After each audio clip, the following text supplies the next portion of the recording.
All right, Shade Space Word Bird, and back with another MT making vid. Yeah, follow up to yesterday's Pink Diamond Price Index video. If you missed that vid, there's a link to it in the video description below. Go check it out. Yeah, way back on Monday, we got these throwback super packs. Seems so long ago. Community ripping a ton of these packs and flooding the market with both throwback elites and historics. What's the difference? Throwback elites seeing the value of these cards drop by as much as 70% in auction. We talked about that in our last video. Talked about how the value of pink diamonds have dropped in the auction house. Throwback elites, the opportunity to make MT flipping these cards, it is competitive. Profit margin on them is pretty low. With historics, though, not everybody knows the value of these cards. And these historics have a ton of value, not because they're going to improve your lineup like the throwback elites. No, they have value because they are needed for collection rewards and to finish historic sets for tokens. Oh, and that final reward, if that's your goal to cash in on that, yeah, finish all historic sets. One of the goals for that 3,000 token reward. Yeah, not messing around. But how do you know the value of these historics? Definitely takes some time and some effort. Sniping not for everybody. Today's vid, though, we can get you started. Today's vid, a guide on how to cash in on flipping historics in the NBA 2K19 auction house. And historic flips, if done right, have huge profit margin potential. Getting started, you need to look at all the cards in these historic sets. Start by looking at the following teams. These teams have higher value cards. Teams like the Jazz, the Kings, Knicks, Magic, Mavs, Nuggets, Pacers, Raptors, and T-Wolves. You're going to find when looking up these cards in these sets, you're going to see that these cards are marked up in auction. Yeah, some cards posted for 10 to 20K, some posted for 5 to 10. If you're going to attempt to snipe and flip these cards, have a safe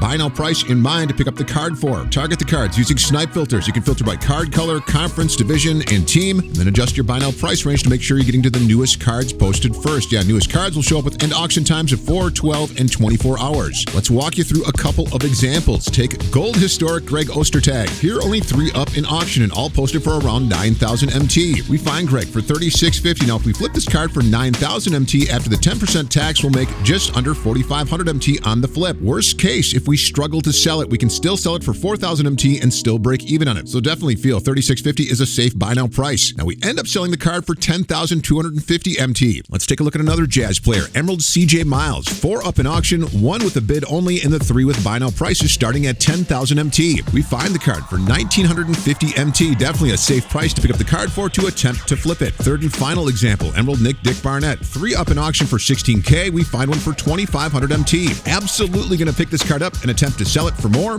Does it mean we're going to sell it for 16K? No, but definitely a lot of room to work here and still make a nice profit on the flip. Now, as we hop around and work the auction house, really looking for any potential to make some profit. Like we talk about in all our MT making vids, it's about keeping your auction house full with 50 items up at all times. Historic's a great way to keep your auction house full. After sniping cards, when you post your cards, look at how many are up and what are the cheapest buy nows. You can be around for the day, use 4-hour auctions so you can stay competitive with your pricing as you go up against others who are attempting to flip the same historic cards. Know that too, prices will fluctuate on your historic cards that you're trying to flip. You may see the value of a card dip in price. A card that was maybe consistently selling for 10K drop to 5. Then watch it rebound later back up to 10. Be patient selling your cards when this happens. If you're struggling to sell a card, if you were smart with your pickup and you bought it with a safe buy now price, you should be able to sell it back for what you got it for. Yeah, and at least break even. Now again, teams we like to target are the Jazz, the Kings, the Knicks, Magic, Mavs, Nuggets, Pacers, Raptors, and T-Wolves. That's where we always start, but really hop around and look at all teams. There's always going to be a buyer out there. You need to make sure you're keeping your cards up in auction so that they are competitively priced and available for purchase. You can be gone for the day. Use 12 and 24-hour auctions. And we're finding that golds and emeralds have the most value or profit potential to flip, but not to say that there's not an opportunity to make MT flipping rubies and sapphires. Watch their prices too in auction. Now, it definitely takes MT to make MT, but with flipping historics, because of the profit margin potential on these flips, your MT will add up quickly once sales start popping. So good luck, get after it. Yeah, flipping historics, something we have made a ton of MT on the past couple of seasons. Yeah, good times, like last season flipping Shane Battier and Wesley Matthews, or 2K17, remember making a ridiculous amount of MT flipping cards like Emerald Walt Williams. Now that's all we got for you today.